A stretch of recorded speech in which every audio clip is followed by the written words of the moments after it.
The EMF of a cell is always greater than its terminal voltage during discharging. Why? Give reason. जब कोई cell discharge होता है, suppose ये एक cell है, ये इसका इंटरनल रेजिस्टेंस और ये है ईएमएफ ई, ये इंटरनल रेजिस्टेंस, ये टर्मिनल ए, सपोज ये पॉजिटिव टर्मिनल पॉजिटिव से कनेक्ट किया, ये पॉजिटिव टर्मिनल होता है, ये नेगेटिव, ये बी है। तो जो पोटेंशियल डिफरेंस होता है इसके दो टर्मिनल्स के बीच में ड्यूरिंग डिस्चार्जिंग, जब सेल डिस्चार्ज होता है तो करंट इसके पॉजिटिव टर्मिनल से ऐसे फ्लो करती है और बैटरी या सेल के अंदर नेगेटिव से पॉजिटिव की तरफ को और एक्सटर्नल सर्किट में पॉजिटिव से नेगेटिव की तरफ को। तो जो पोटेंशियल डिफरेंस होता है वो होता है E minus I R, potential difference A और बी के बीच में। अब यहां से चेक करेंगे डिस्चार्जिंग के केस में, डिस्चार्जिंग, अब जब डिस्चार्जिंग का केस है तो जो पोटेंशियल डिफरेंस है इसके दो टर्मिनल्स के बीच में वो हमेशा ई से क्या होगा, कम, क्योंकि ये क्या है माइनस का साइन, मतलब ई में से आई आर को माइनस करना पड़ेगा, ये माइनस तो हो नहीं सकता, करंट या आर, ये तो करंट है, इस डायरेक्शन में फ्लो कर रहा है, रेजिस्टेंस कभी नेगेटिव होता नहीं है, तो इसकी वैल्यू हमेशा ई से कम होगी। तो potential difference will always be the EMF of the cell will always be less than the EMF of the cell, हमेशा।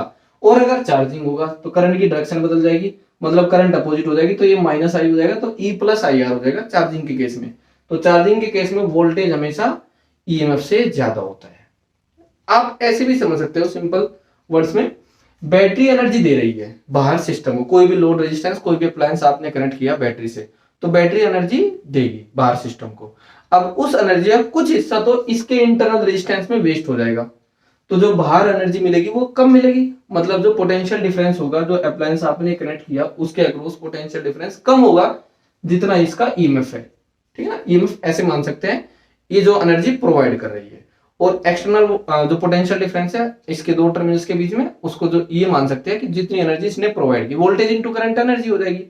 तो एक्सटर्नल जो पोटेंशियल डिफरेंस के दो टर्मिनल्स के बीच में वो जो ये प्रोवाइड कर रही है एनर्जी, और जो ईएमएफ है जो इसने एनर्जी दी और जो बाहर प्रोवाइड कर रही है वो है V, जो इसने दी वो है E ईएमएफ।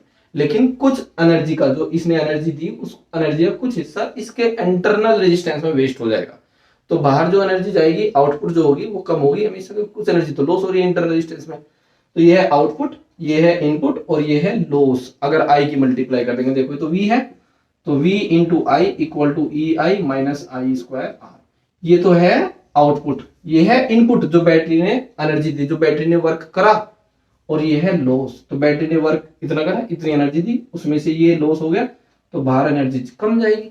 तो जो पोटेंशियल डिफरेंस होता है डिस्चार्जिंग के केस में हमेशा कम ईएमएफ से, और चार्जिंग के केस में ज्यादा होता है, क्योंकि जब बैटरी को चार्ज कर रहे हैं तो जो हम एनर्जी दे रहे हैं उसका कुछ हिस्सा तो रेजिस्टेंस में लॉस हो जाएगा, तो बैटरी में कम एनर्जी स्टोर होगी, तो हमें ज्यादा देनी पड़ेगी, तो मतलब एक्सटर्नल जो एनर्जी है वो ज्यादा होगी, कुछ एनर्जी स्टोर और कुछ लॉस, तो यहाँ प्लस का साइन आ जाता है। सो हमेशा पोटेंशियल डिफरेंस डिस्चार्जिंग के केस में ईएमएफ से कम होता है।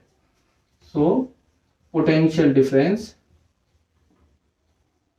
across the two terminals, ये लिखने की जरूरत नहीं है, ठीक है। across the two terminals of the cell